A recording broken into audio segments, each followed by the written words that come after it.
All right, well, good morning, everyone. Good morning, everyone. Good morning. Thank you. Thank you. That makes me feel so much better. Well, thank you all for being here this morning. We planned for just enough seats, and since there are a few open seats, my guess is that we will have some folks straggling in. So just be alerted if you're using a chair next to you, we might need it at some point. Thank you. I can't imagine that you don't have a million other things to do this holiday season besides coming to a workshop about grants. I don't have but okay, I should probably keep my fingers off the. Well, I think I know probably most people in the room. For those of you I don't, I'm Cindy Hales, and I'm the Vice President of Community Investment at the Capital Region Community Foundation. I know that the team here communicated this, but I want to remind everybody this is not a workshop about getting a grant from the Community Foundation. We are not focused on that today. We are talking very generally about grant writing and offering some opportunities for you. Maybe think about the work that you're doing, maybe with us, maybe with other funders in the community. So we have kind of a funders group in town that meets on a regular basis. And I feel like I have a pretty good handle on what most of these folks are looking for. And we're all, kind of thinking about the same thing. So I think these tips will be helpful generically, as well as when you're working with the Community Foundation. At the very end, we will give you a QR code that you can scan. It'll take you straight to the information that we have available specifically about Community Foundation grants, but just know this is going to be way more generic than that. So let's dive in. In fact, here are the 4 things we're going to talk about. So we're going to talk about some general grant writing tips. And I, in full disclosure, spent many years where you are. I have been both a fundraiser and an executive director. I've written a ton of grants. And I can tell you that there's a big shift culturally in terms of working with foundations than when I first started out, 137 years ago, right? It's very much more collaborative these days, and that is really good news for all of you. So we're going to talk about that. Going to do some strategies for telling your organization's most compelling stories. And this is a bonus section, right? Because this is great for grant writing because you need to tell a story to the potential funder. But it's also stuff you can use on your website, or maybe you can use in your marketing materials, right? That you can use in other ways. And this, I would say, is one of the challenges as a grant reviewer that we very often see. That we know you have an amazing story to tell, and you just are having a hard time telling it, right? So we're going to work on that a little bit. We're going to review different types of funders that are available in this community and other places, but we have a number of types of funders. The Community Foundation is just one type. And so we want to be able to tell you about other opportunities that are available. And we're going to talk about the role of the program officer. So we have a team of 3 people here at the Community Foundation. Every foundation has at least one person whose responsibility is to work with applicants and the grantees. And generically speaking, those are called program officers, and we're going to tell you a little bit about how to build a relationship with those folks. This is just proof that grant writing has been agonizing the universe for a long, long time. I don't know the origin of this actual picture, but my guess is he was working on a grant. So here are the objectives for this section, right? We want to talk about the 3 most important questions that you need to ask before you dive in to writing your grants. I know that you see an announcement for funding, you look at the guidelines and you say, oh, yep, we fit, that's great, I'm going to start writing. I would invite you to take a minute and think about these 3 questions. And then we're going to do a little bit of a deeper dive into the actual grant writing process. I also want to make sure everybody knows that we are recording this so that we can actually put it up on our website and make it available to all of you. So, and we will have some handouts at the end, correct? We're working on those, okay? So great that you're taking notes, but if you miss something, don't panic. All right, here are the 3 questions. I'm also a producer, so I'm going to do a lot of this. I used to teach, I can't help myself. So the first one is, have you carefully read the guidelines, right? And by carefully, I mean even the boring stuff, right?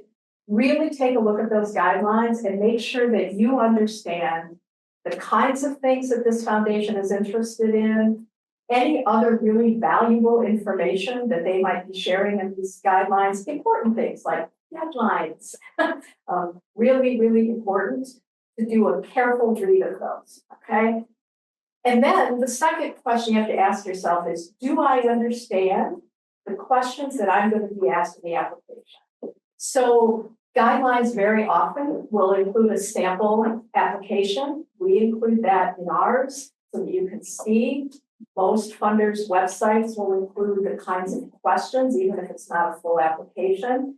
And if there's nothing on the website that tells you what the application looks like, call that friendly program officer that we're going to become buddies with and ask them if you can get a sample. Because it is so much better to know in advance the kinds of questions that you're going to be asked to answer, so that then you can ask yourself the question, am I in a position to clearly answer those questions, right? Because if you can't, that's okay. You just need to take a few minutes and figure out, right, where am I going to get that information they're asking for? Who can help me articulate the answer to those questions, right? So every application is going to have some really common things on it that we all ask, and some are going to ask very specific questions. And I would want to go into the writing process knowing what those questions are and knowing that I know how to answer them, right? And then do some research. So we're going to talk about different kinds of foundations. And so I would want to know the kind of foundation that this is, and we'll talk about the differences later, but is it a private family foundation? Is it a corporate foundation? Right? Is it a community foundation? Who am I writing to? Because again, as we're going to talk in a little bit, there are nuances to all of these.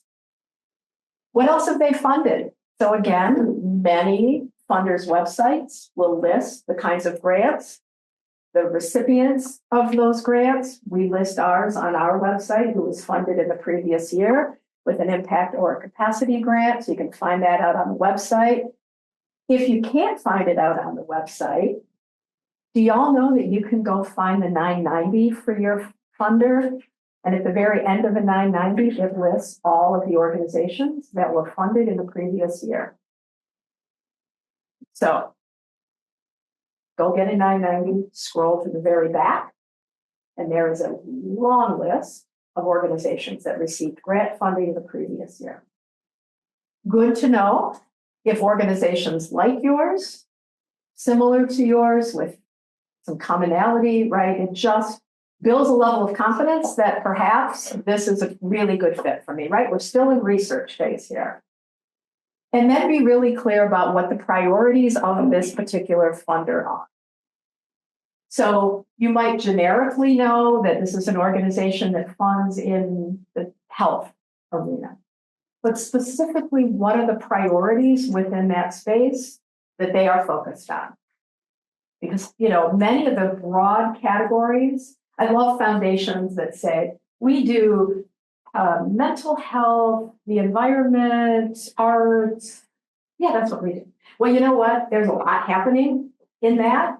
So really try to drill down and understand, are their priorities consistent with the work that we are doing in our organization? Okay. By the way, I forgot to mention, we're going to leave lots of time at the end for Q&A. And then consider the review process, right? So jump to the end before you get to the beginning, right? Before you sort of put pen to paper, metaphorically, and think about what's going to happen on the other end with this application, right? So who's going to do the reviewing? I cannot stress this enough.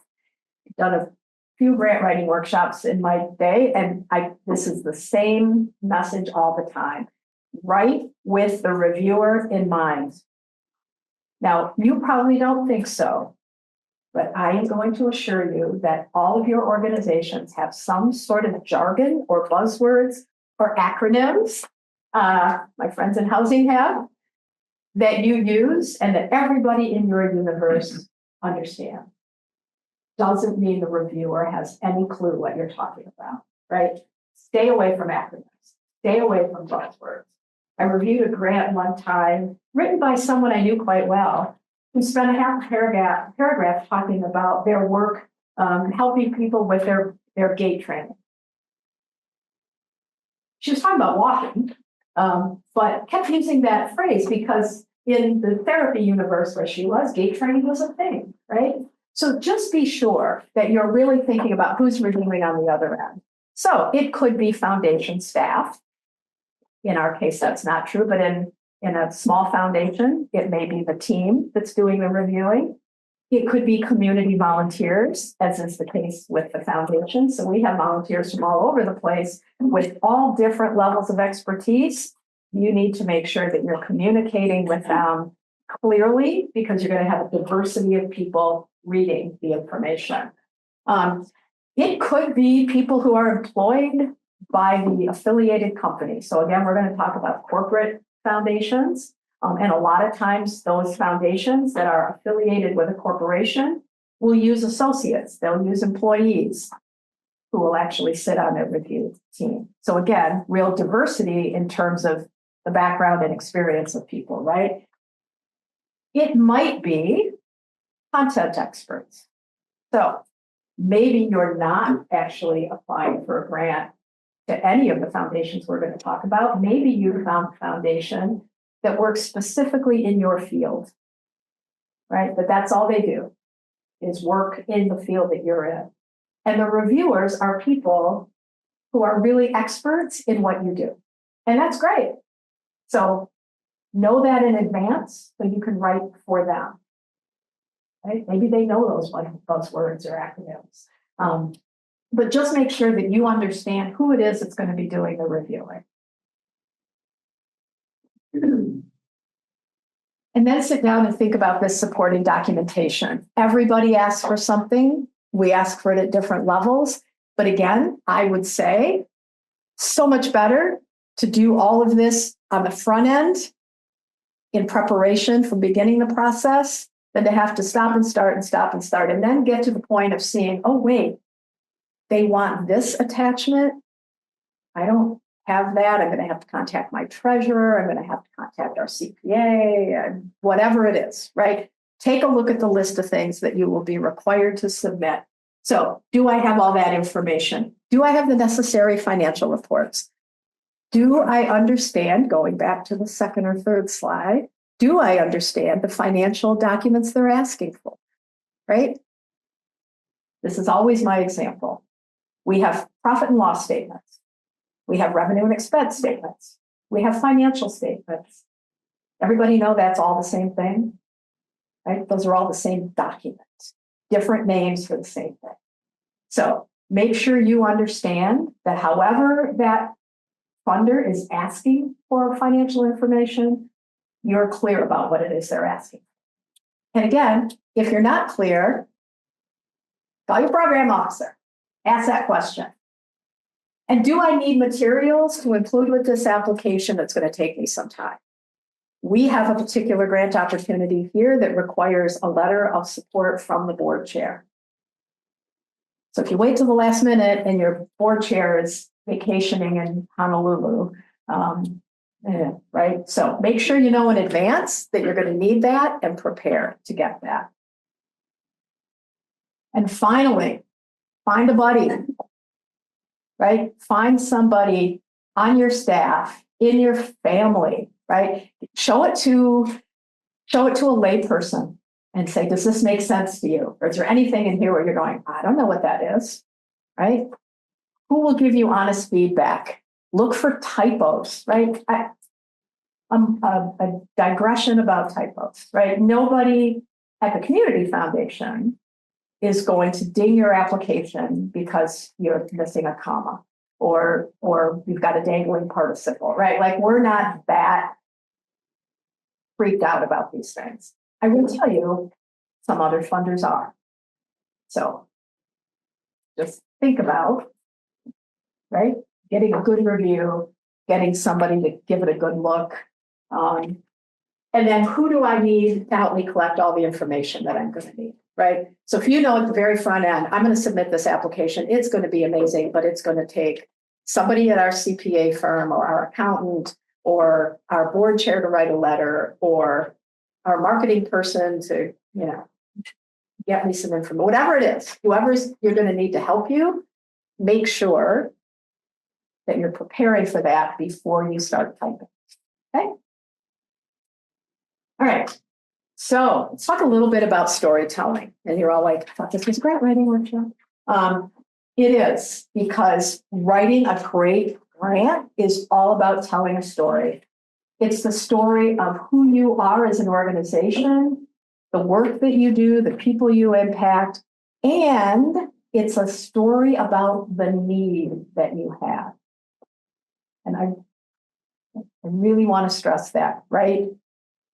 Do not write a grant that says, we are amazing, we do amazing things, we have lots of people that support us, life is really great, would you give us money, right? There's nothing compelling about that for a reviewer, right? Funders, and I can say this, I think, for all of us, right? We want to make a difference.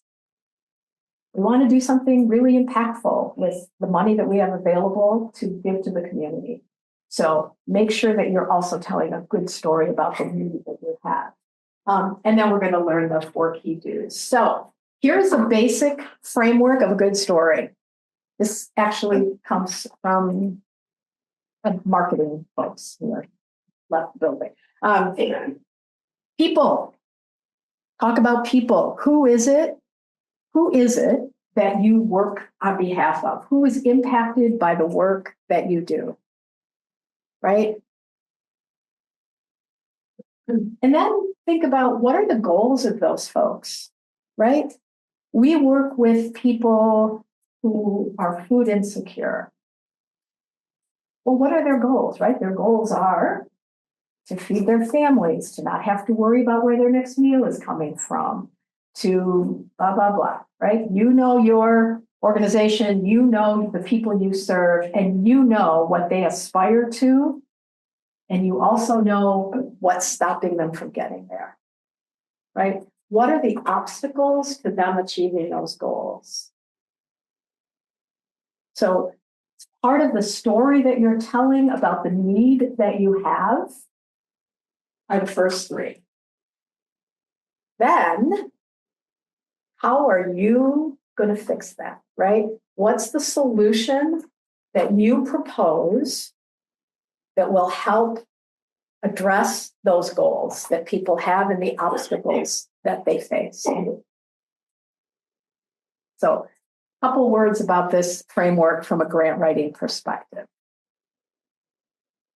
Most applications are going to ask you, what is it that you want money for, right? That's this piece, right? The first 2 pieces are sort of the supporting part of the story. We work with this group of people. This is what they want out of life, out of their work experience, out of whatever the situation is. This is the problem that we see. And, sometimes you'll be asked to, give some supporting information about that, right? Like, prove it. Do you have any studies? How do you know that that's a problem, right? But be clear about what that problem is. And then we ask a question, and I think most applications will, right? What solution are you proposing that's going to address that problem? 2 tips about that. 1, we'll be looking for things like, is this a realistic solution? Because it's great if you think the solution is, we're going to just bring people food to their houses every day and it'll be great, right? Is it a realistic solution? Are we as an organization positioned for that solution? Right? Do we have the capacity? Do we have enough staff? Do we have enough resources? We know this is a great solution.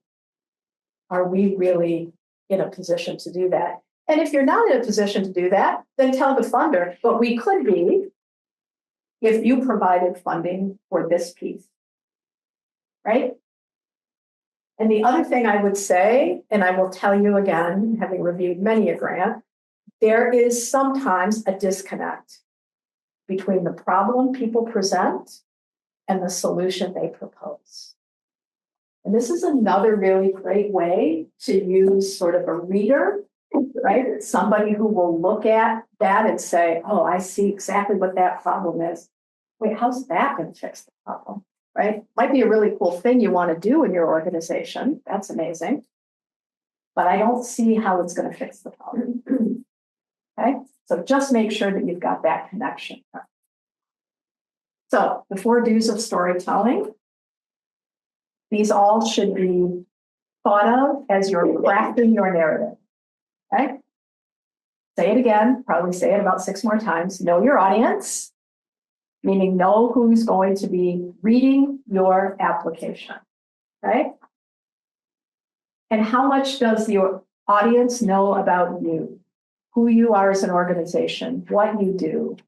How much do they know about your industry, right?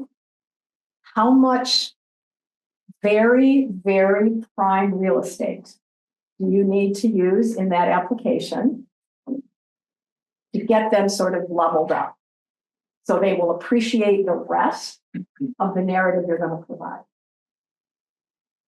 Gone are the days when you can write to your heart's content and turn in the application.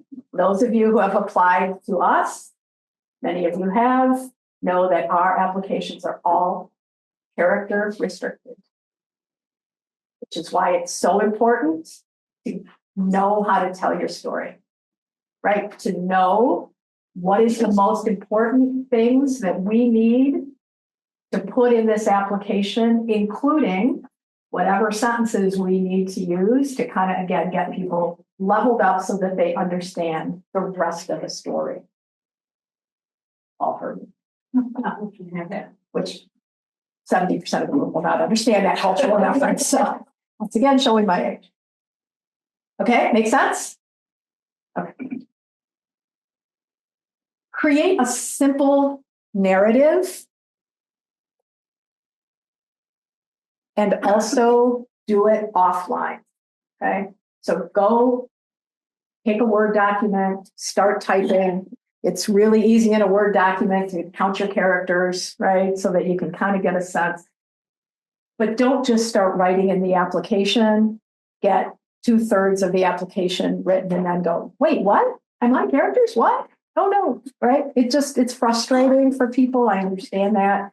If you do it in a Word document, you can really, it's just easier to edit and then you can copy and paste. It'll make your life easier. Choose your words wisely. I see people who are out of characters and they want to edit the application and they start abbreviating words. One strategy, maybe not the best, right? I'm not saying you can't abbreviate words. I'm saying don't abbreviate every other word so that you can pick up a few characters because it starts to look really wonky. I would say go through and make sure that every word in that application matters. Okay? We've got some seats up here if you need them, and there's a couple right here dead center. And again, I've talked about this already, but again, let me say it again. Really think about industry jargon. Be very careful. And again, I think it's the value of having an outside reader because you might not even realize you're using jargon, right? I mean, it's so embedded in what you do day in and day out. It's like my friend with the gate training. Never occurred to her that people were going to pop their heads and go, what? Right? No. James like, oh my God, is that me? No, this was 100 years ago. The one therapy person in the whole thing goes, oh my God, is that me? You are absolved. You're fine. Yeah, just think about that. Because again, I would challenge you that you probably don't even know that you're using jargon sometimes, right? Okay. And here's where you want to really put your energy, right? This is where you want to put that brain power that you have, is actually thinking about those challenges that you have because funders want to fix a problem, right? We want to help fix something.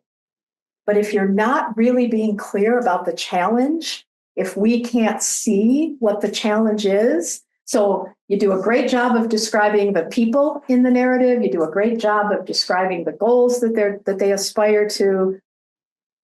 But if you're not explaining the challenge, then we don't know how we're going to step in and fix something, right? So that's where the deep dive really belongs. Really be thoughtful about that. That's the question on the application where you should really choose your words carefully, okay, and thoughtfully. And provide the level of detail that you need to provide to help your reader understand the problem, right? So again, I haven't reviewed every other application here in the community. I've seen several of them, and corporate funders in particular, very driven by data, right? It's important that you have good data for those applications about the number of people and how many programs and how many offerings, and right? Because they want to see that needle move. Now, we have some data questions too. We tend to lean more into really trying to understand the issue so that we can see how it is that we're going to have some impact. And we'll talk about your impact when the grant period is over, but to get to those reviewers, you want to make sure that there's a really good connection there, okay? So dive in deep to the challenges. Don't be afraid to say this is where the challenge lies. I think sometimes people are like, well, I don't want to really lay this out there, maybe in its entirety, lay it out there, okay?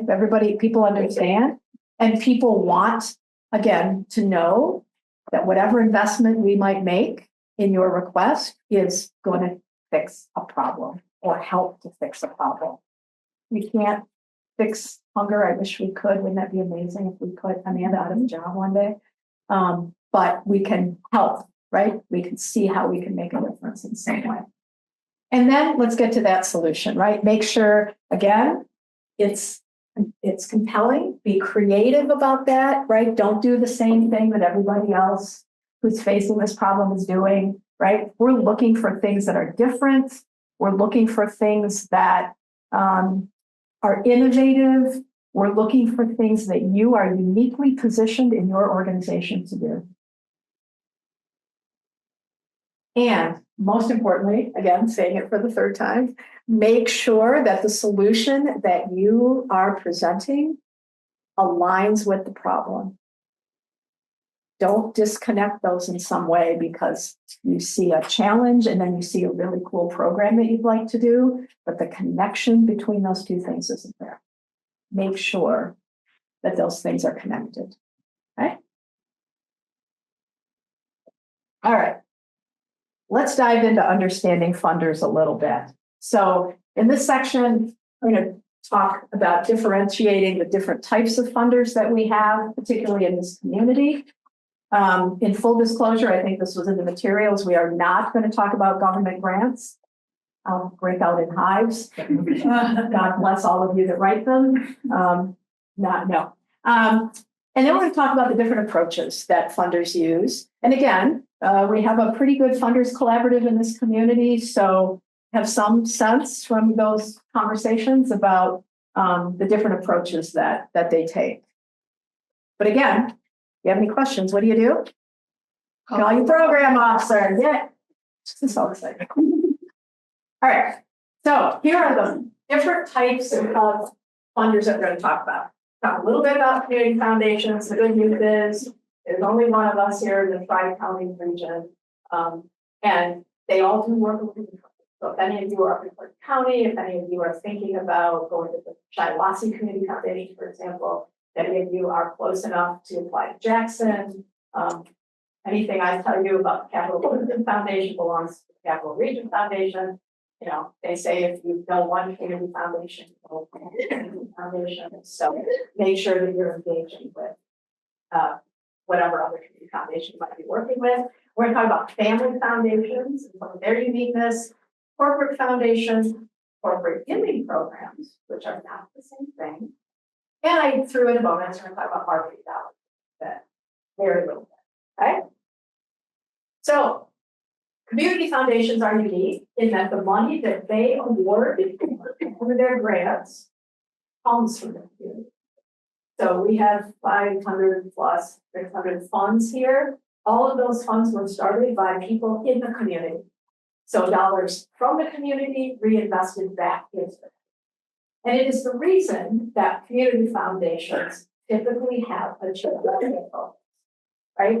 So you cannot come to us from Flint and say, we'd like to apply for a grant from your community foundation.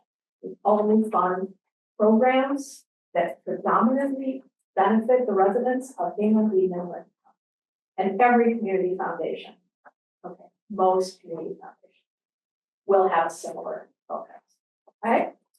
And it's for that reason, because people give to us so they can give back to the community in some way. So there's the Capital Region Community Foundation. We do Hingham, Eden, and Clinton counties only. But you also have Shiawassee, and their mission is strictly Shiawassee County. And then you have the folks in Jackson, and they are also focused on a county level. But you might find a city focus. You might find someplace like the Community Foundation of Southeast Michigan, which I think is 11 counties down there, 11 in the southeast corner, right? So different. And if you live in Montana, you have one community foundation for the whole state. So there you go. So it is different places, but that's how it works here in kind of the mid-Michigan area. Family foundations. Family foundations are pretty unique in that the money that is awarded from those foundations comes from family.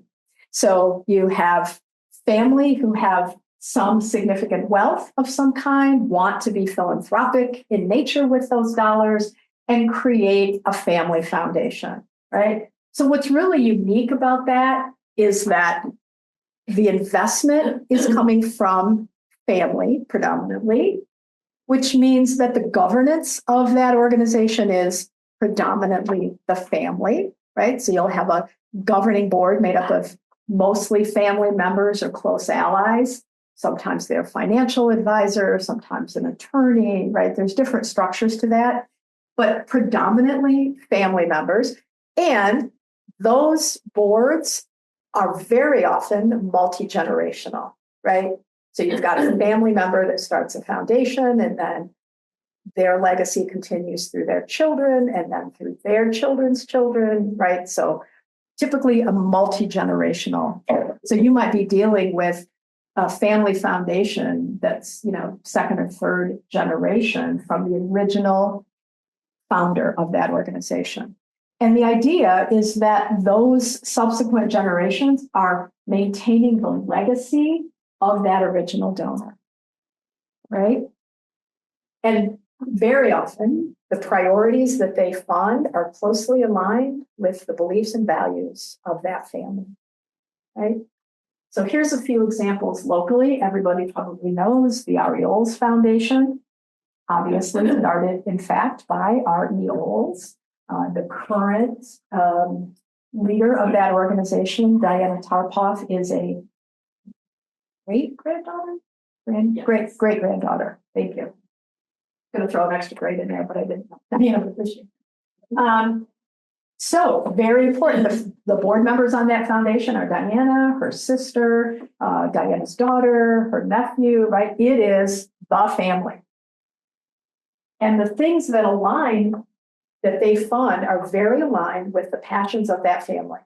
Diana loves animals, right?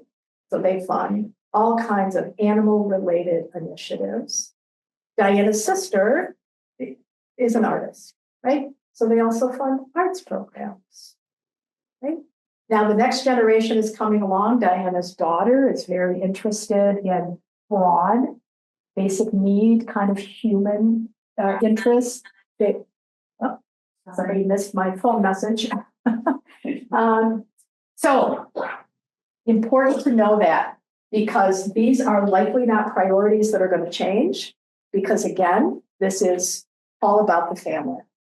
The DART Foundation is interesting because we all know DART Container, the corporation, but the DART Foundation is actually a family foundation. It is not a corporate foundation. It was started by the DART family, and the granddaughter is now a leader of that organization. And it has changed in its focus.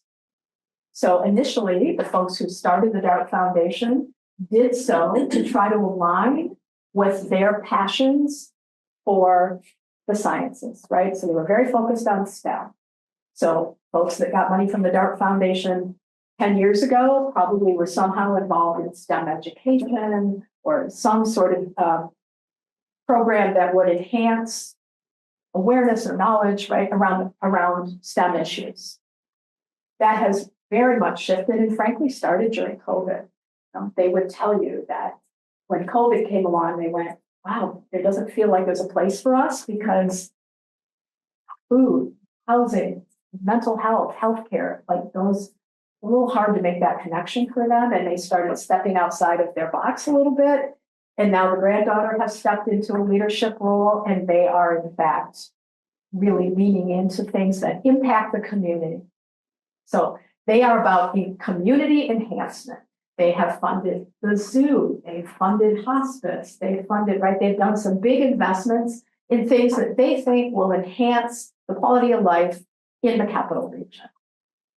So broaden their focus, but again, stay within the family leadership. Jody Pentecost Foundation, also a family foundation. The folks running that organization, I don't believe any of them at the moment, I could be wrong, are actual family members. There might be a familial connection. But the executive director there actually was a very close confidant of Joe's over the years, was an employee of his in his businesses, and has taken over leadership of that organization. So very much into education. Also, the Arioles Foundation, educational programming. Diana is a retired school teacher, loves education, loves innovative education, right? Same is true at Pentecost. So if you have programs in that arena, worth exploring. Also, I really like these people, so please don't call them up and say, Cindy said you were fun. Right? These are tips for organizations that you might want to pursue and dig into a little bit, okay?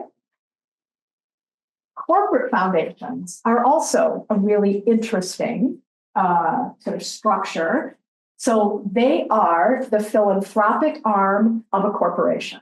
So you have a corporation wants to actually invest in the community.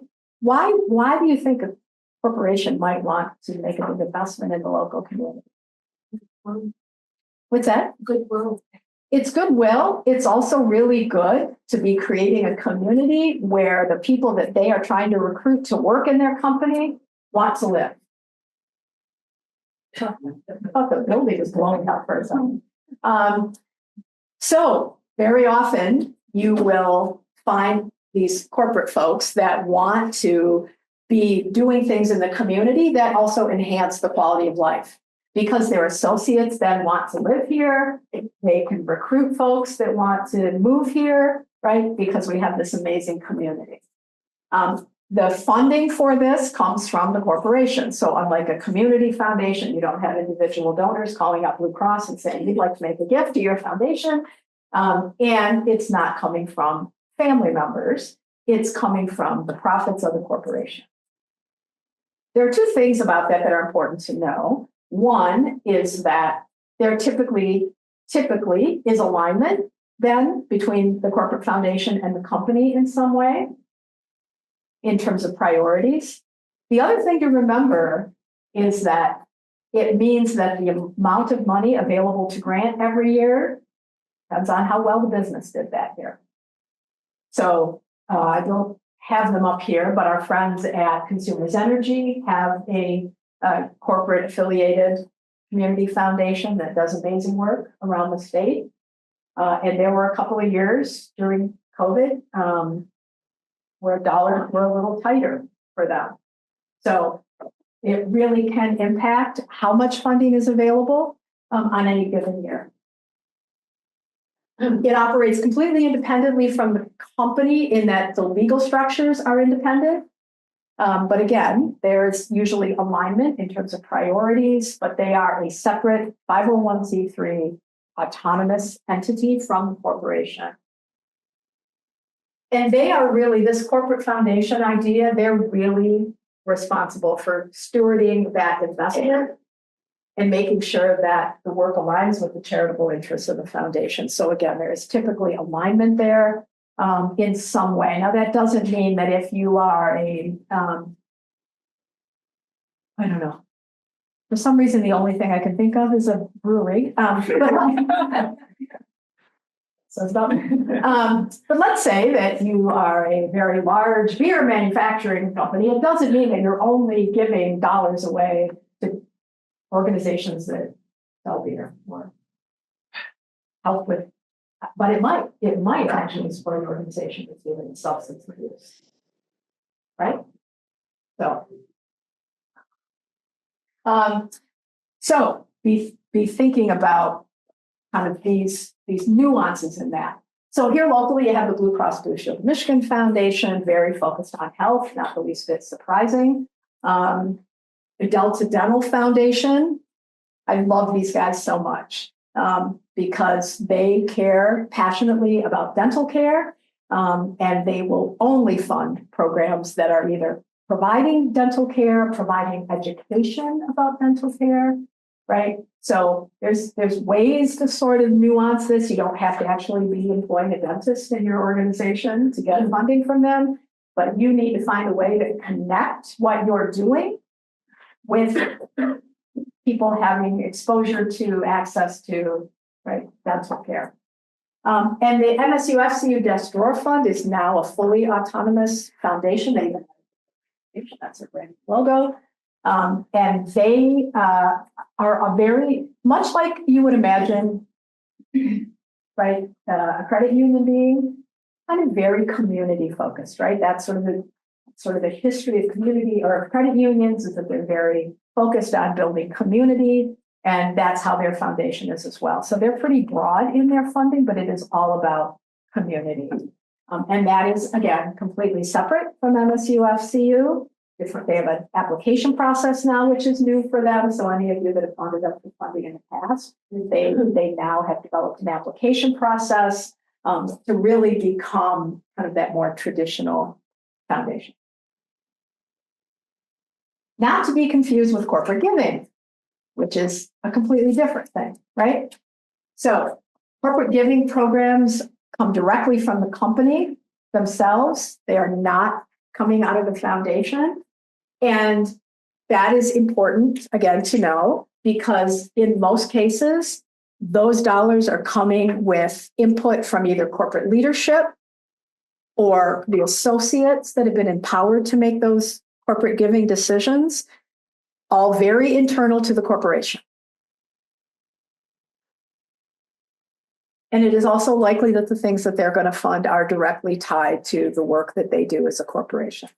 There may be exceptions to that. They're for-profit independent companies. They can do all kinds of things, but most often than not, there is a direct connection there between the work that they do as a company and the things that they support in the community.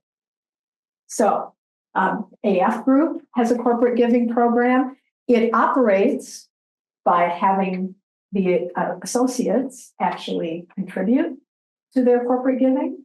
They do things like, or they used to do things like Devon Day, where everybody paid $5 for their jeans.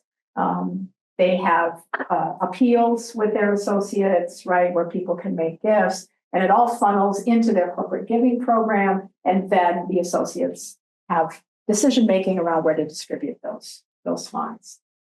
Delta Dental, not to be confused with the Delta Dental Foundation, they have both, right? So if you have a program that is focused on dental care, oral health in some way, you want to go talk to Kim at the foundation. If you have a project that is more community focused, that has an education bent perhaps, or is something that will enhance the quality of life in this community and will be important to their associates, right? Go talk to Carmen at corporate. So you see the kind of the nuance here. It's different and different approaches. So it is likely that Carmen would ask you to actually fill out some paperwork on the corporate side, but you would start by picking up the phone and calling her and having a conversation, right? So the process a little less traditional than it would be on the foundation side. And Jackson, who started a foundation a few years ago, has collapsed their foundation and gone back to corporate giving. So that happens too. Decided to push it out into the foundation and then brought it back in-house again.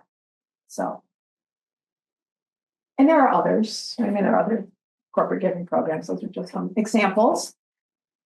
And this is not at all philanthropic. However, those tips that we talked about in the storytelling section, very valuable here, right? Very valuable for helping a corporation understand how their investment coming out of the marketing department can be really beneficial to you in solving a problem.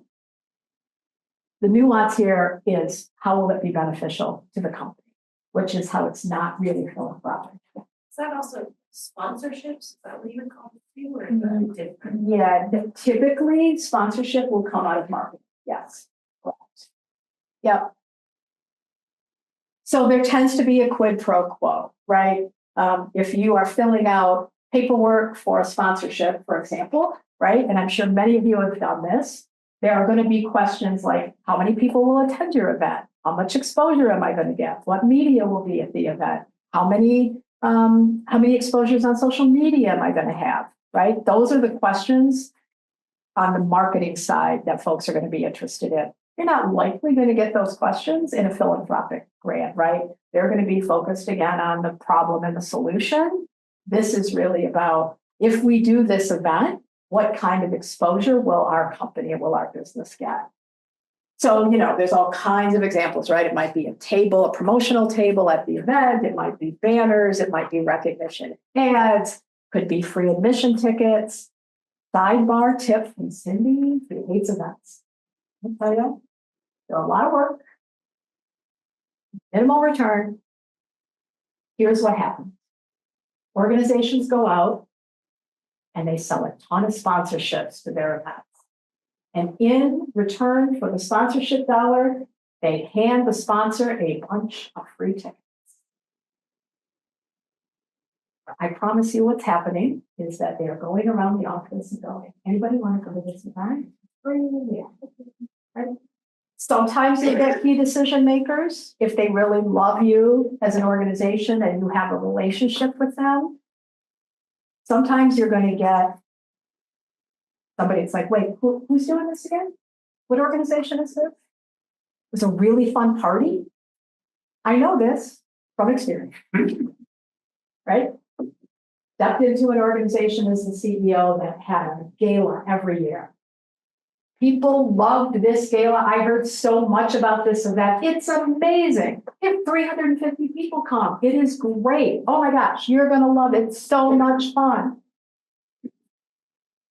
So much fun for 350 people that would be like, wait, where am I? Who is this? Events are all about cultivating your future donors. Do an event if it provides you an opportunity to connect with people beyond the events that are going to be so in love with the mission that happened that night, not the open bar, right? That are going to want to connect with you because of what happened at that event that pulled on their heartstrings, opened up their checkbooks, not because the food was great, right? And I would caution you about, in advance, considering the value of that sponsorship against what you're giving away in return. So yes, there is a quid pro quo.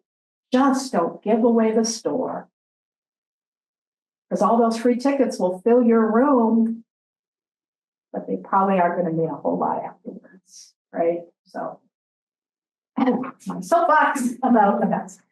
So sure, do free tickets, just don't give 10 tickets for $1,000 sponsorship or something crazy like that, right?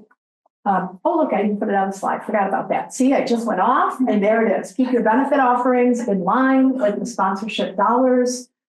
Don't give away more than that investment, right? So the thing about marketing dollars is that you need the marketing people in the organization. And you need to think really clearly about the story that you want to tell them to compel them to give. But unlike talking about a solution that their dollars will impact, you want to talk about, and here's the great exposure that you will get. So yes, goodwill is amazing. Hard to put a dollar amount on that, but a lot of organizations love that they are gaining goodwill in the community. But also the amount of exposure that they will get, right? The people who will learn about who they are and what they do, or maybe the number of people that will just learn about them being great corporate citizens, right? But really focus in on what are we providing in return for those dollars. Okay, let's talk about program officers, and then we will have time for Q&A. So we're going to talk about understanding the role of a program officer in an organization and how to better utilize that relationship. So as I said when we started, there's a program officer who may not have that title. You know, if you're going to the Arioles Foundation, you're going to talk to Diana, who is the president and CEO. But she has program officer duties, right? She is the person who is engaging with applicants, who is working with grantees, post-grant. She's the person that is actually corralling her family around the review process, right? Those are program officer kinds of duties. So you want to build a relationship with the person in the organization, not just by we don't have program officer titles here, right? In fact, a lot of foundations have kind of shifted away from that title, but that is the role that we play. So understand that when you go looking for that person. You might not see somebody on the website that says, Sue Smith, program officer, right? But you'll get a sense about their responsibilities and who you need to talk to. So here's what a program officer does in an organization.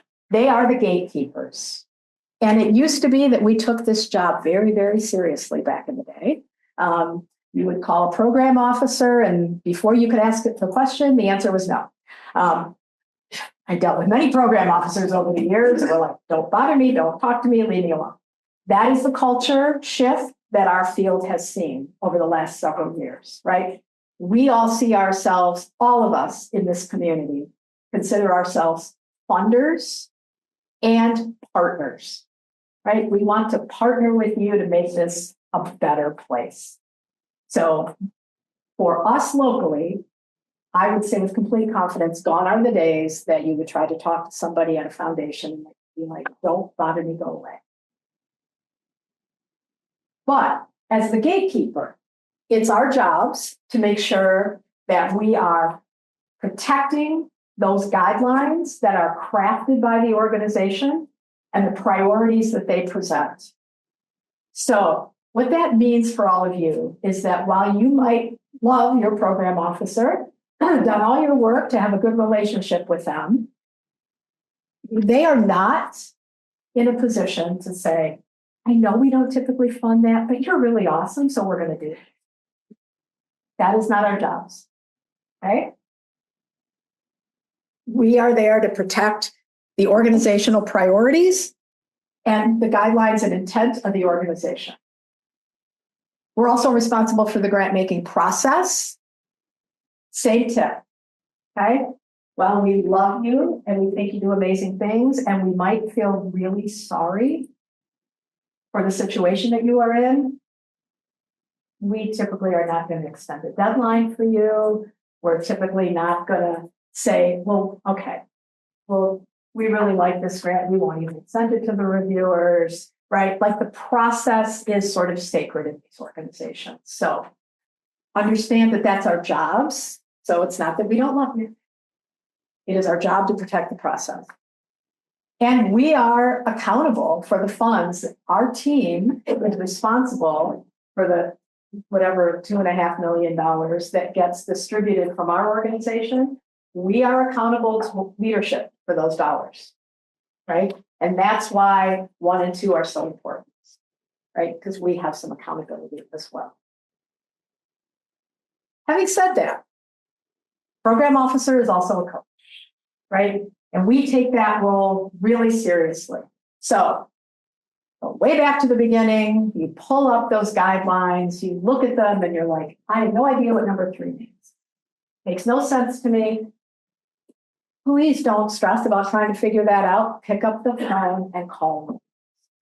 We have material when you leave with everybody's phone number on it. My business cards are back there. The same is true for any other funder. I can assure you, if there's something you don't understand, the funders in this community would be happy to answer that question for you, okay? Provide clarity.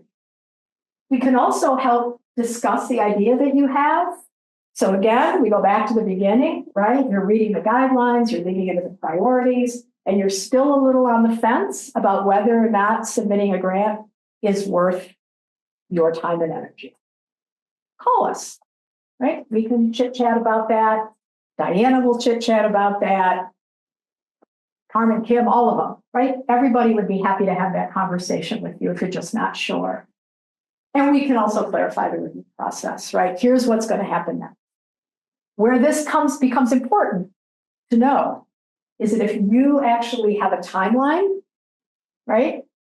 So we have a project, it's almost to completion, we need some help with funding, but we are already going to start serving patients or clients or whatever in 3 months. If the review process isn't going to happen for 6 months, I don't think any funder in the community, we won't fund a project in arrears, right? So don't finish a project and then come to us and say, will you help us pay the debt on that project, right? We don't think anybody else will do that either. So here are just a few tips from the trenches. I almost titled this Cindy's Tattoos. So again, don't take these anywhere else. They're just me after years of experience, right? Please establish a relationship with your program officer. If this is foundation that you want to visit over and over again, that you want to have some kind of a relationship with, start with the program officer. I know it's great if you say, I know the CEO of the ABC Corporation. I'm going to talk to them about a grant. I will bet you dinner that CEO is going to say, go talk to my program people. Go talk to the grant meeting, right? Unless you're talking about a corporate gift, right? Not corporate foundation, a corporate gift. That relationship might not be right. Some CEOs have a little discretionary money corporately that they can use. So again, don't run out to all your CEO friends. It's another one it can come in handy, but it's not. They are not the folks that do the grant. The same is true here. You can call our CEO, she'll tell you all. Because the process is our responsibility for the grant. So develop a relationship with us, right? I don't mean we have to be best friends. I don't mean you have to buy me dinner. You don't. I am saying pick up the phone and tell me about what's going on. And stay connected. I will say that relationship building, as is true with your donors, right? You all work on building relationships with your donors. I am hoping that you are not just calling your donors when you want money. That's another workshop. Right? So the same is true with us. Just send us an email every once in a while and tell us what's going on. Send us your newsletter. Come to some of our events, right? Just build that relationship beyond one moment in time that you want to ask us for. Again, having said that, you all do that, plus the 300 other organizations in town, use our time wisely, right?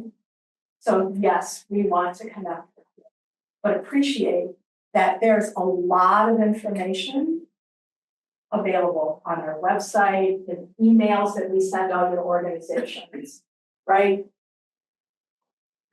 Review that. Little tiny pet peeve. Hi, I'm calling to see when the grants are due and what kinds of things you want. It's published. Right? So again, go back to the early slides, do your research. Okay, do your research, read the information that's available, then call and say, I reviewed your guidelines and I'm a little confused about this. That's where we can make the most of the time that we will have together. Okay? You would be surprised how many times this comes up, right? Know the guidelines, understand the guidelines, and the deadlines. So again, reverting back to the beginning about doing all your homework on the front end so that you have all that information stepping into the process already, including the deadlines.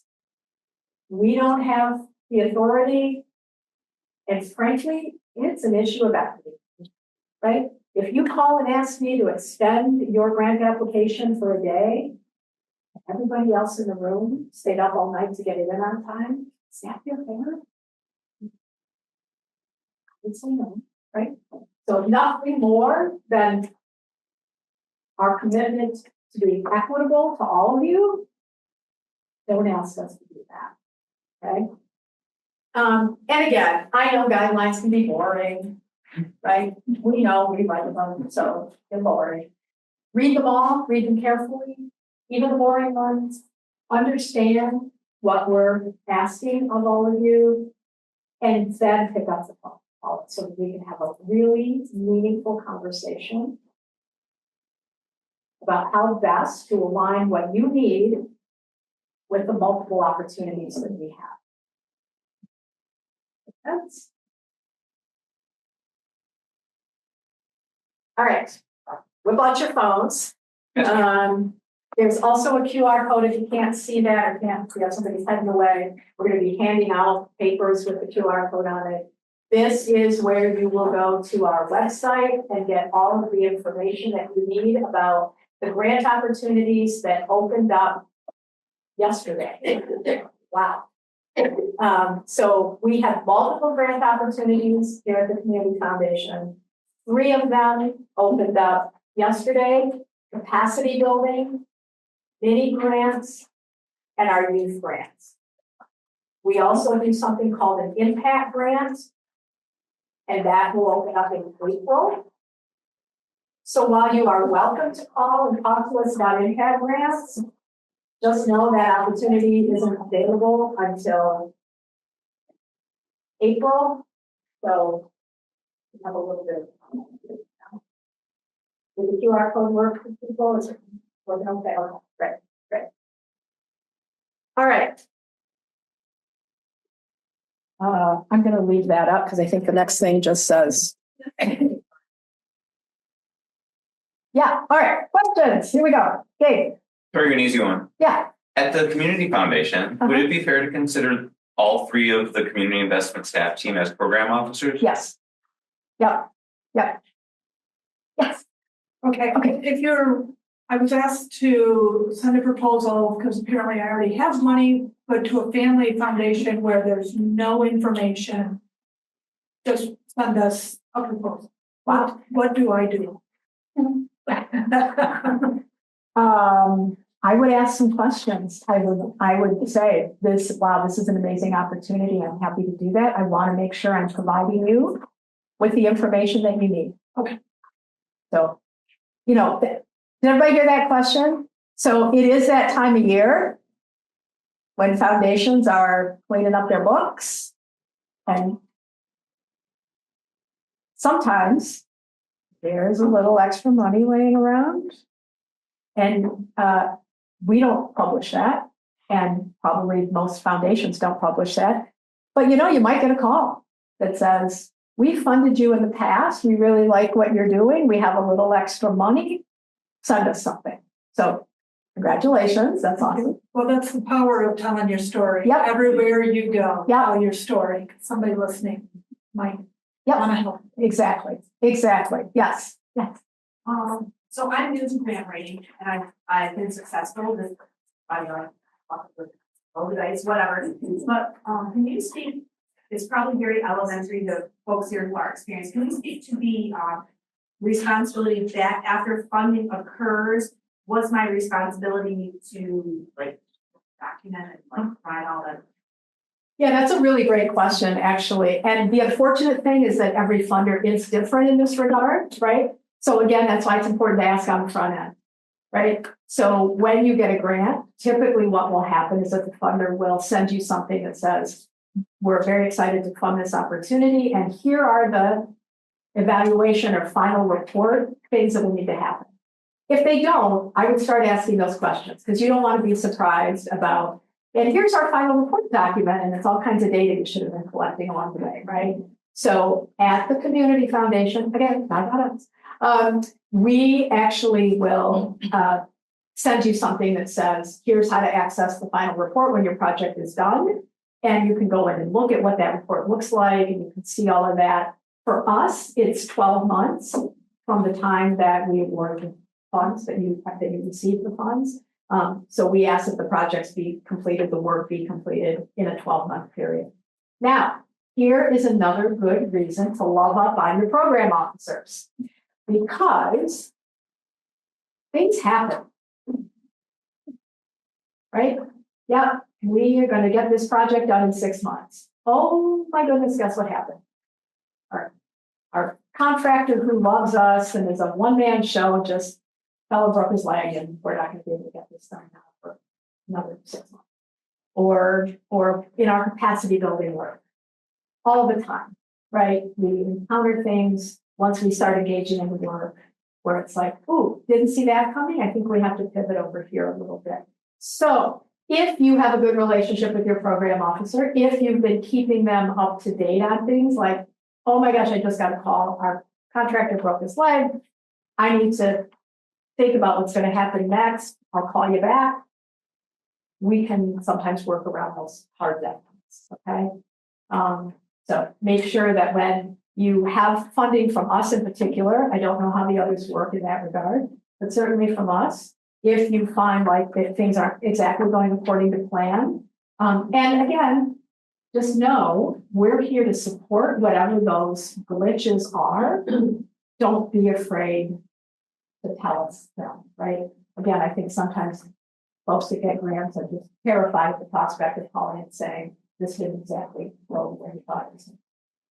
Yeah. What's the quote unquote magic number for the length of your narrative, even if it's a working narrative? Or what will make you say, or make your eyes glaze over if you look at it, or say, I'll sit down right now, my coffee, and dig into this? Is Tracy back there? We have found the magic number in our characters.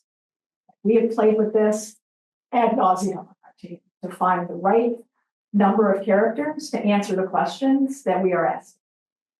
Can I quote what those are? Nope. But they are on the sample. The sample application will tell you how many narrative characters you're going to have. Where we tried to land was this, right? I'll tell you, since we have a little bit of time. Years ago, when I was grant writing for a university, I submitted a grant to the Kresge Foundation and hand delivered in a shoebox, a boot box, 248 pages, 248 pages, and delivered it to the front desk of the Kresge Foundation. And I will also tell you that I drove all the way from Mount Pleasant to Troy, Michigan, to their offices, walked in expecting balloons or something, confetti, I don't know. And there was nobody at the front desk, and this woman walked by, and I was standing there like, and she said, can I help you with something? And I said, I'm delivering a grant. And she was like, great, just put it on the table. And she kept walking.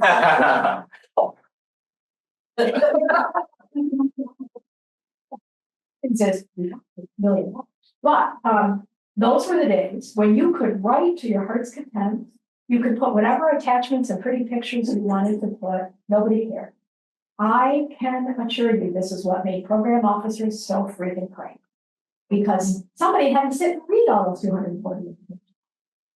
So while it seems frustrating that we restrict the number of characters, it's because we don't have to spend all of our time reading through pages and pages of stuff that isn't really relevant to the questions being asked. So we've tried to be really intentional about how to do that. I don't know what those what those numbers are off the top of my head, but I am confident that there's plenty of space to actually get to the point in answering the question. I wish I could tell you, but it's on the sample, and none of us have the time, as much as we would love to take an afternoon and have a cup of coffee and read through all that narrative. It's not going to happen. Yeah. What is the usefulness of using ChatGPT or AI to help with sort of shoring up? I know that's not a politically. No. Honestly, if you had asked me that question 6 months ago, I'd have thrown something at you. No, because I was like, what? No, that's fun. We did a fundraising workshop here recently, and it was very interesting that there was someone in the group that said, somebody on my board suggested we use AI to craft our appeal letter. And the director threw something at her and then said, no, I'll never do that. And the board member said, I'll tell you what, I'm going to use AI and you sit down and write the appeal letter and let's see what they look like. And what they ended up doing was actually merging the two together, because the passion and the feeling about the work came from the person, and some really great points that should have been lifted up came from AI in the appeal. So I would say, please don't generate your appeal letter from AI, but if you want to use it as a tool to see kind of what they come up with. I can just follow up for that. Yeah. I would say. This is a beeping noise. It needs a little bit of a hush. Is that okay? I don't know if it is. Thank I you. was going to add that AI takes the emotion out, and if you talk about that aspect, Yep. you can be reminded. I wrote a letter to someone that I was mad at, and I used AI. And I said, "This ain't gonna get it." So There you go. you all in that? Yeah. AI will not be mad enough for you. Yeah. Yes. I was just going to say, whatever you put into an AI application, if you put the right things in, that is exactly what you will get out of it. Mm-hmm. If what you put into it is not a well-written appeal letter, then you're not going to get a well-written outcome. Yeah. So Yeah. it Yeah. is it's a relationship that's one-on-one. Yeah. Well, in much like anything, right? How often have we said garbage in, garbage out, right? So all of you managing databases, don't expect the perfect letter or the perfect mailing list to come out of your database if you haven't taken the time to put good stuff into it. Did you? Yes. I do have a question though. That was my comment. And the question is, are we ready to move on to the next question? Okay. I know that collaboration usually is something that is looked fondly upon by funders, simply because there's a finite amount of money in the pot, and there's an infinite number of people looking for the money. Yep. So at what point does it become, I guess, detrimental, if you will, to try to go after a grant as a collaborative entity? Is there ever a time where collaboration really is not looked upon? Absolutely. Absolutely. That's a great question. So yes, you will read things about how important collaboration is and how funders love collaboration. All of that is true. What funders don't like are things that aren't really collaboration in reality, right? Don't send in an application that says, here are the organizations we're collaborating with. And then we start asking, well, how are you going to work together? Who's taking the lead? Who's going to have response? And none of that has been discussed, right? It's like, oh, these guys are great, and I convinced them we should do this. We don't know how it's going to work, but we'll put it in the application, right? False collaborations, you're better off doing your own thing, right? Don't create collaboration on paper for a grant, right? I had this conversation with somebody yesterday, and I said, look, collaborations don't just happen overnight, and they don't happen when there's the potential for funding up there. It seems like they would, right? But a true collaboration needs to happen organically. You need to be working with these organizations, building relationships with these organizations, already thinking about how you might work together. And then, oh, hey, by the way, there's this grant opportunity I just found. You want to go in together on, right? But don't build it around that, right? Let these things happen organically, not because of the money, but because they will really benefit you and the other organization in terms of making a real impact in the work that you do. Not only is there a finite number of dollars in the community, there are a lot of people in this community, maybe some of you here, I don't know, doing duplicate work, right? Doing the exact same work. Think about how much impact you could have if you put your heads together, if you put your energy together, if you put your dollars together, and really thought about how you can do this differently, as opposed to competing with each other all the time for the limited amount of funds that there are. So that's a whole other workshop too. But yes, I think good collaboration happens organically and genuinely, not around the prospect of funding. Okay, did my research, I read the application, my grant writer's spidey sense is saying this is not something I should be studying my time on. Okay. Tips for communicating that with a treasurer who is adamant that we need to be going after every dollar, and we could make an argument that we do fit that criteria. Yeah, yeah. Now you can tell them, Cindy said.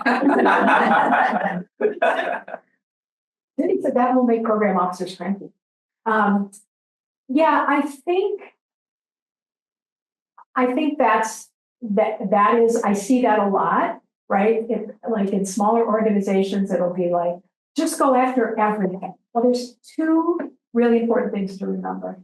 I don't know that everybody appreciates how much time and energy goes in to writing. So, say to your treasurer, you know what, I don't have time to do all of these, so you write it. I really just think people don't appreciate how much time it takes to write a good quality application. So it seems easy. You're just filling out paperwork. How hard can it be? The other thing is, and I've said this in our basic fundraising workshop too, right? All of you probably have some, at least outline of a fundraising plan, right? Here are the pieces that we need to engage in to have successful fundraising, right? We need some grants. We probably have to have an event or two. We need to think about, maybe some corporate partnerships if that's appropriate for your industry.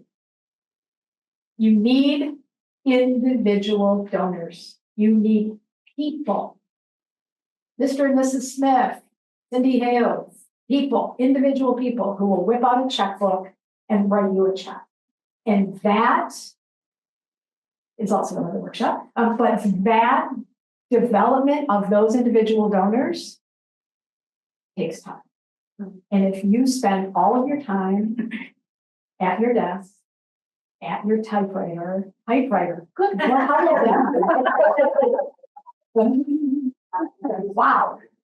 Can we edit that out? At your computer, at your laptop, at your whatever, writing grants, you are not spending time with the most loyal donor. Look, I represent a foundation. I love what we do. I would tell you right now, we are fickle, right? Foundation funders are fickle. Leaders change. Board members change. Priorities will change, right? Crises will happen in families and somehow that will change. Right? That will change the dynamic of what they fund. Foundations are fickle. Corporate giving, corporate foundations, they like to spread the wealth, you know? I mean, it's good for them, the goodwill, right?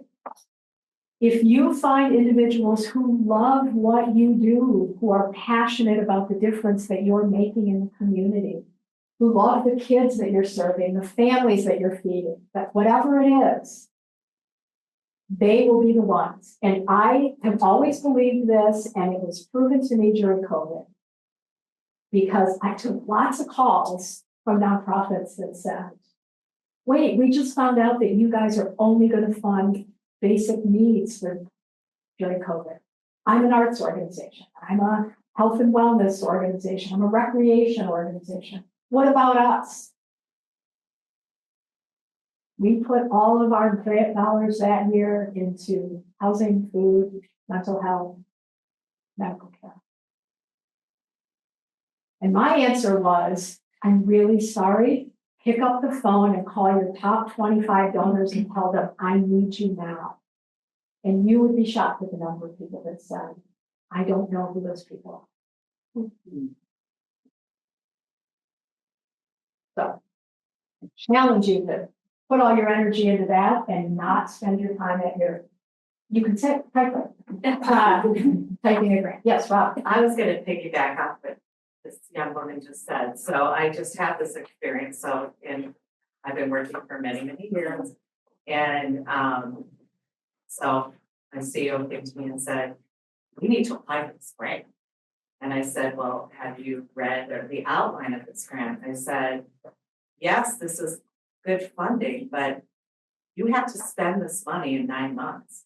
I said, do we have the staff capacity to spend this money in 9 months? Because what you don't want to do is to get to the end of that 9 months and have money left on the table. Yep. And then you have to give that money back to the funder. Yep.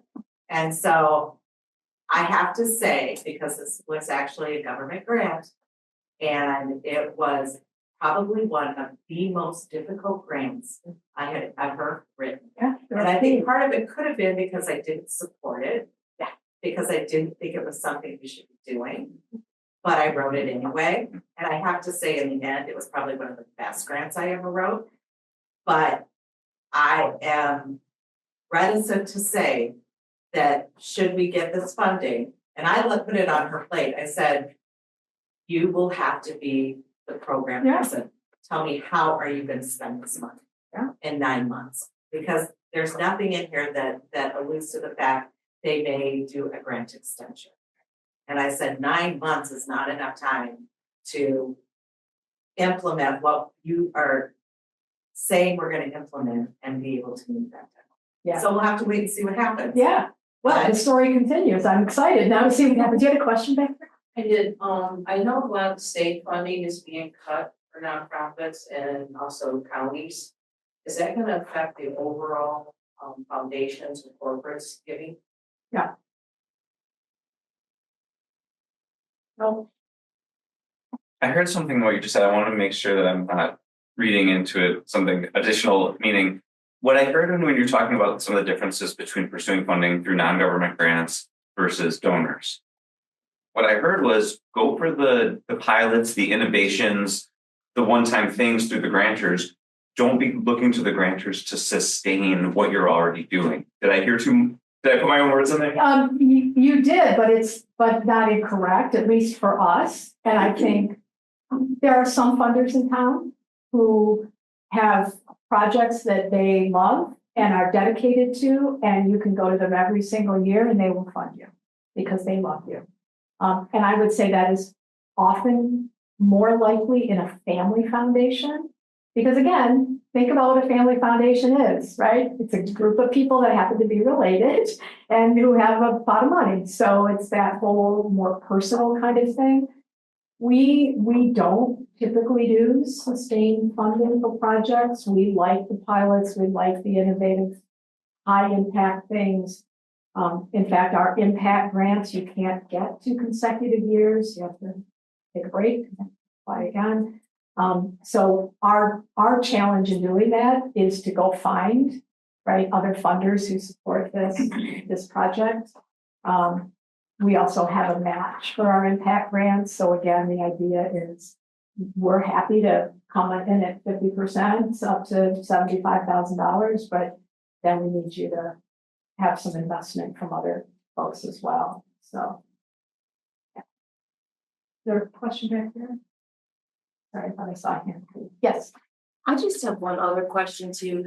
Is there a likely, I guess, is one type of funding source more likely than another to fund a startup administrative cost that's associated with a program than another, or is it just kind of a crapshoot that you take your chances and? Yeah, well, once again, no crapshoots, right? Pick up the phone, call the foundation, have that conversation. I will save you a phone call. We won't do that. The community foundation doesn't fund startup projects. And we typically don't do administrative expenses. Typically, that would be a more detailed conversation. But yeah, we don't typically fund startup nonprofits. We might consider. Now I'm going into the nuances of what I said I wouldn't do. We have something called an impact grant. And part of how we identify impact is by replicating a program that's been successful and moving it out to other geographies, right? We have a very successful program focused on young boys. We think this would be amazing for young girls. We want to do that, right? Technically not a startup, but in kind of a program replication. We could talk about something like that. But brand new programs that don't have a track record, typically not. Yes. I just had a quick question about the workshop today. I know you said it was being recorded, we'll be able to watch it again. Are we gonna be emailed the slides from today? We can do that, yes. Yes. Yes. I don't know anything. I don't know. Okay, I think we have time for maybe one more, right? One more question if anybody has something to learn. Yes. Well, I didn't start, I heard you say something about administrative costs and stuff. I did not start this nonprofit ever thinking I was going to draw a wage or something. Can you talk to me as of somebody who is tired and poor and working a part-time job to make sure the needs are met? Yeah. Other nonprofits, I hear, can you talk about that? I don't even know how to phrase that. Anybody else? I know there's people in the room, right? Like, I'm working 40 hours a week in a job and I'm running a nonprofit. And wow, wouldn't it be great if I could have one job that pays me? It is, here's my suggestion. I made this suggestion to somebody yesterday. You need to start with realistically looking at what that future would look like, right? How much money do you need? Do you need health insurance? You need to sit down and really think about the dollar amount that you aspire to raise for administration. Then you need to look at all of your revenue sources that are already coming in and think, okay, do I need to start taking 5, 10, whatever % off of those gifts, grants, sponsorships, whatever, make sure the grantee is okay with that, right? And moving it into an administrative line item so that there is some guaranteed revenue coming from these other sources. And then you need to sit down with your board and start strategizing. Okay, the deficit is this much every year. For me to be a full-time employee here, what's that going to look like? How are we going to get there? What you don't want to do, and I see this, right? What you don't want to do is, okay, I'm going to just jump in and I'm going to raise my salary every year. You have no idea how hard that is, how much pressure that is, how frustrating that will be, and how scary that is if you're not getting it, right? So don't Don't start with, I need to go raise this. And here's the other thing that will happen. You will spend all of your time raising your salary. And all of the programming and things that you are so passionate about doing for other people, that is not the decision you want to be making, right? So start thinking about what revenue sources you already have, how some of that might feed an administrative line item, and then be realistic about what that deficit is. And maybe what it means is I can go part-time someplace and at least start easing into doing this full-time. But it'll take some work. But I think you have some other ways of building to that. Yes. You mentioned, 12 months for roles. Uh-huh. Are there extended times or up to like 3 or 5 years? Yeah. Yeah. Usually it's 1 year. 1 year, we may do an extension, but it is never going to be 3 years. We might do a 6 month, right? Typically, the way I do it is 3 months. We need another 3 months, okay? But we're not extending much beyond a year and a half. The dollars are intended to be deployed in the community. That's why we don't do that. If you have a project that's not going to be happening for 3 to 5 years, and you've gotten a grant, and suddenly something happens, and they're like, okay, disasters happen, we can't put this on the calendar now for 3 years down the road, we're going to tell you to reapply. We'll just cancel the grant, we'll tell you to reapply when you actually are ready to put the money. Any last questions? Wow, you guys were amazing. This was the most fun 2 hours I've had all day.